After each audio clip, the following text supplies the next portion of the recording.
Demand है। हमारे नेतृत्व में सब मंडल के पूरे अध्यक्ष जितने भी कांग्रेस के कार्यकर्ता हैं वो दुखी है और मेन सब हर समाज का कार्यकर्ता दुखी है कि तुम देख सकते हैं डॉक्टर पवन डोंगरे उसके रूप में मिसाल हो शिंदे और दूसरा मांगेश्वरी के जो अध्यक्ष है कार्यकारी अध्यक्ष कृष्णा भंडारे, कि हर समाज का आदमी तुमको अगर दिखाऊंगा कि भाई एक समाज के निवेदन बहुत आए हैं, अरे इसमें हमारे कांग्रेस के हर समाज का आदमी है।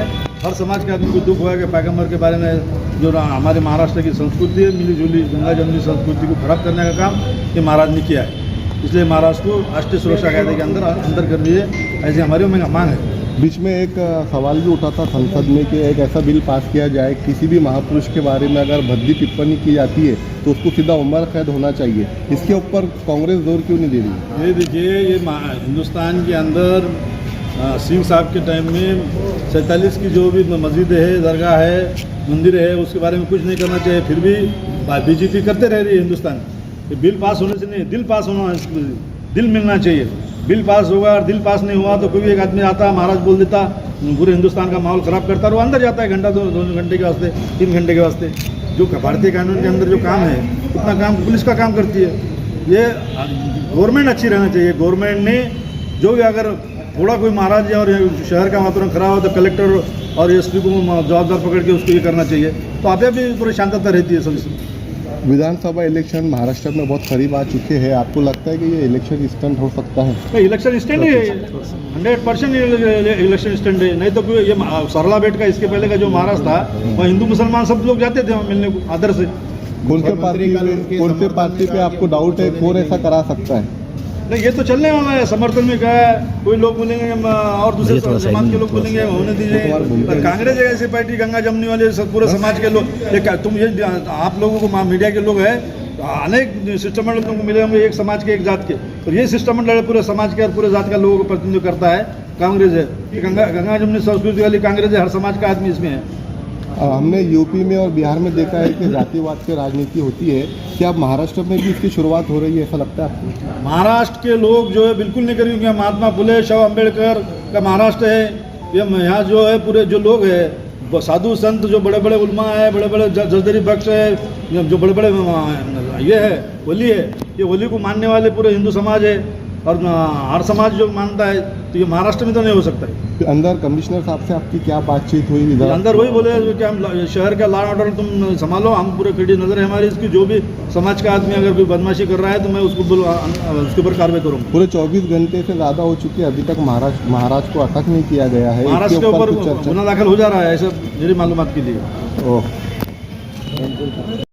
जिस तरीके से कल रामगिरी महाराज ने अपना वक्तव्य स्पष्ट किया है, ये इस बात की गवाही देता है कि आने वाले विधानसभा चुनाव जो महाराष्ट्र में हो रहे हैं, उस चुनाव तक वातावरण, धार्मिक वातावरण खराब करने की स्थिति निर्माण की जा रही है। इसके पीछे जिनका भी हाथ हो उनका हम जाहिर निषेध करते हैं और महाराज को जल्द से जल्द अटक किया जाए, वरना कांग्रेस कमेटी, क्योंकि देखिए महाराष्ट्र में देश में विभिन्न जाति धर्म के हम लोग एक साथ रहते हैं, बड़ी प्यार से आदर सम्मान से हम सब लोग यहाँ पे रहते हैं। लेकिन कुछ लोग जो राजनीति के हेतु पुरस्कार इस तरीके की जब वक्तव्य करते हैं और तब जब प्रबोधन करने का काम महाराज जी का है, लेकिन वो जिस तरीके के धार्मिक ट्रेड इस महाराष्ट्र में निर्माण कर रहे हैं, ये चुनाव के लिए हिंदू और मुस्लिम में फिर से कुछ तो भी आबादी फैलना और दंगल, इस सारी चीज़ों से वाकिफ ये स्टेटमेंट मुझे लगता है।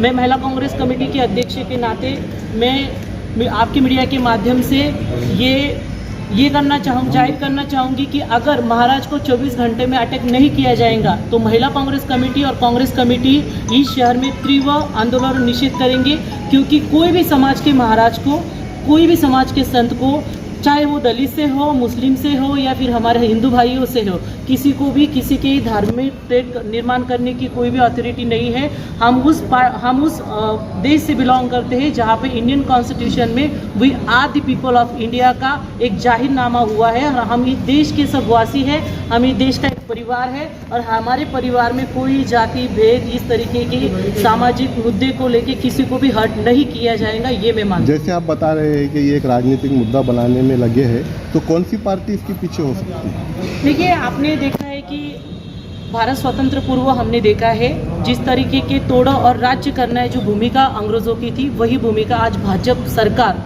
केंद्र में बैठ के, राज्य में बैठ के इस देश को चला रही है। और मैं श्योरिटी से कह सकती हूँ, इस देश को मालूम है जब भी इलेक्शन आते हैं, खासतौर पे महाराष्ट्र में जब भी इलेक्शन आते हैं तब इस तरीके के प्रकार यहाँ पे होते हैं। जैसे कि कल महाराज जी ने इलेक्शन आने के पहले महाराज जी को कैसे सोचा कि क्या बात करनी है, और कुछ लोग हैं जो, मैं ऐसा नहीं बोलती कुछ हिंदू है या मुस्लिम है, कुछ ऐसे लोग हैं जो माहौल इस महाराष्ट्र का खराब करके राजनीति की उनकी एक ये बनाना चाहते हैं, वर्चस्व बनाना चाहते हैं। तो और कुछ लोगों ने कुछ शायद ऐसा स्टेटमेंट दिया है कि भाई हम महाराज को सपोर्ट करेंगे। मैं कहती हूँ कि देश के विरोध में जो काम करता है वो भी देशद्रोही होता है, और किसी भी समुदाय, किसी भी धर्म के विरोध में जो काम करता है, चाहे वो मुस्लिम हो, हिंदू है, दलित हो, अन्य कोई भी समुदाय हो, वो हर एक व्यक्ति इस देश का देशद्रोही है जो इस प्रकार की घटनाएं या वक्तव्य करता है। लेकिन हमने देखा है कि जब भी इलेक्शन आते हैं तो कोई भी कैंडिडेट है पहले महाराज के पास में जाके विजिट देता है, वहाँ का प्रसाद खाता है। देखिए, मैं उन कैंडिडेट से कहना चाहूँगी, हम तो कभी गए नहीं कभी किसी के पास, लेकिन मैं उस कैंडिडेट से कहना चाहूँगी जिसके विचार इतने दूषित है, जो अन्य समुदाय को कभी प्यार से या फिर उसके बारे में जिस प्रकार से वक्तव्य करता है, और इस समाज को, इस महाराष्ट्र हो या देश के सामाजिक तौर पे जो दूषित वातावरण खड़ा करता है, उसके पास जाके हम खुद की, हमारी मेंटालिटी समझ में आ रही है कि हमारी भी मेंटली शायद उसी व्यक्ति के समभाव से हो सकती है। उनका आश्रम बंद करना चाहिए, ऐसी मांग करती है कांग्रेस। देखिए, मैं आश्रम के बारे में तो बिल्कुल नहीं करूँगी, क्योंकि आश्रम में ऐसा नहीं कि सभी लोग एक जैसे हो, लेकिन हाँ, महाराज जी जिनके विचार इतने दूषित है कोई भी एक पर्टिकुलर समुदाय के लिए, उनको बैन करना चाहिए, क्योंकि उनका काम प्रबोधन करना है, ना कि किसी समाज में तेज निर्माण करना है। Okay, thanks.